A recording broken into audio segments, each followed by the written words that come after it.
کبھی آپ نے محسوس کیا ہے کہ زندگی میں ایک بوجھ سا ہے، دل بے سکون، دماغ بھاری اور ہر طرف جیسے پریشانی کا اندھیرا چھایا ہوا ہو؟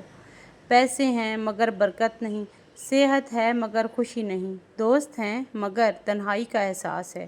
ایسے میں ایک لفظ ہے، صرف ایک چھوٹا سا کلمہ جو آپ کی زندگی بدل سکتا ہے، آپ کے دل کو روشنی دے سکتا ہے اور آپ کے غم کو سکون میں بدل سکتا ہے۔ السلام علیکم، کیسی ہے میری پیاری سی یوٹیوب کی فیملی؟ الحمدللہ میں ٹھیک ہوں اور میں امید کرتی ہوں کہ آپ لوگ بھی خیریت سے ہوں گے۔ جی تو آج ہم بات کریں گے استغفر اللہ کے بارے میں۔ تو آج ہم کچھ پوائنٹس ڈسکس کریں گے استغفر اللہ کے بارے میں، انشاءاللہ آپ کو بینیفٹس ہوں گے۔ تو فرسٹ آف آل، استغفار گناہوں کی دھلائی۔ ہم سب انسان ہیں اور انسان خطا کا پتلا ہے۔ کبھی ہم جان بوجھ کر غلطی کرتے ہیں، کبھی انجانے میں، مگر گناہ چاہے چھوٹا ہو یا بڑا، دل پر ایک سیاہ دھبا لگ جاتا ہے۔ جب یہ دھبے بڑھتے جاتے ہیں تو دل سخت ہوتا چلا جاتا ہے اور سکون لائف سے ختم ہو جاتا ہے۔ استغفار وہ بارش ہے جو ان دھبوں کو دھو دیتی ہے۔ ہر استغفر اللہ گویا دل پر گرا ایک بوند کا قطرہ ہے، اسے صاف کرتا ہے، نرم کرتا ہے اور اللہ کی محبت کے قریب لے جاتا ہے۔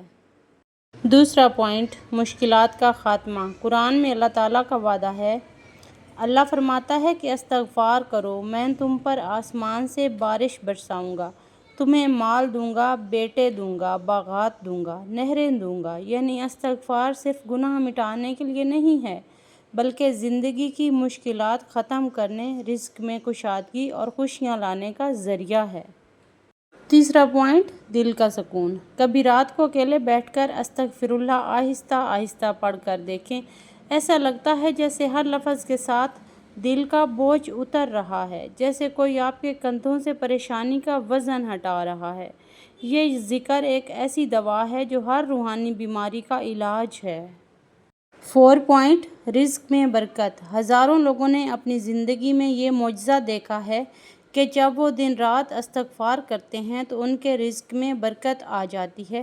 ایسے مواقع آتے ہیں جو پہلے کبھی نہیں آئے تھے، ایسے راستے کھلتے ہیں جن کے بارے میں کبھی سوچا بھی نہیں تھا۔ 5واں پوائنٹ، توبہ کا دروازہ کھولنے والا ذکر۔ اللہ تعالیٰ دن میں کئی بار ہمیں توبہ کا موقع دیتا ہے۔ استغفار اس دروازے کی چابی ہے۔ جب آپ استغفر اللہ کہتے ہیں تو آپ دراصل اللہ سے کہہ رہے ہوتے ہیں، یا اللہ، میں مانتا ہوں کہ مجھ سے غلطی ہوئی ہے، مجھے معاف فرما دے۔ اور اللہ تعالیٰ جو سب سے زیادہ مہربان ہے، خوش ہو جاتا ہے کہ میرا بندہ میری طرف لوٹ آیا ہے۔ 6واں پوائنٹ، پریشانی کے وقت نجات۔ جب کوئی مشکل حل نہ ہو رہی ہو، جب سر دروازے بند نظر آئیں، اس وقت استغفار کو اپنا ساتھی بنا لیں۔ ایسے لگے گا جیسے اندھیرے میں روشنی کی ایک کرن آ گئی ہو، جیسے سمندر میں غرق ہوتے انسان کو کنارہ مل گیا ہو، جیسے بہت دل بے سکون تھا اور دل کو سکون سا مل گیا ہو، جیسے ہمارے اندر ایک بہت بڑی انرجی پیدا ہو گئی ہو، جیسے ہمارے اندر ایک روشنی پیدا ہو گئی ہو، ایک نئی امید پیدا ہو گئی ہو۔ 7 پوائنٹ، نیکی کی طرف کھینچنے والا ذکر۔ کبھی آپ نے دیکھا ہے کہ کچھ لوگ آسانی سے نیکی کی طرف آ جاتے ہیں؟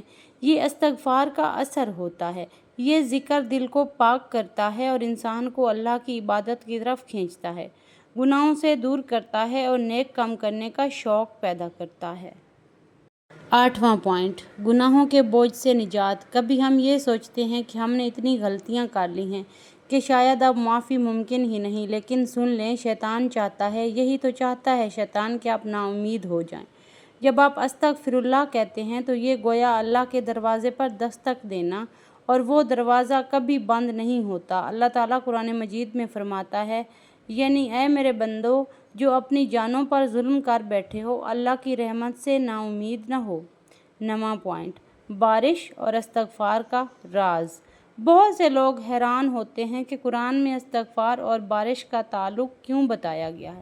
دراصل بارش صرف پانی نہیں بلکہ رحمت کی علامت ہے۔ جب زمین سوکھ جاتی ہے تو بارش اسے زندگی دیتی ہے، اسی طرح جب دل سوکھ جاتا ہے، سخت ہو جاتا ہے، تو استغفار اس پر رحمت کی بارش بن کر برستا ہے۔ 10واں پوائنٹ، سچے واقعات، استغفار کی برکتیں۔ پہلا واقعہ، ایک شخص غربت اور بیماری میں مبتلا تھا۔ وہ روزانہ 1000 مرتبہ استغفر اللہ پڑھتا،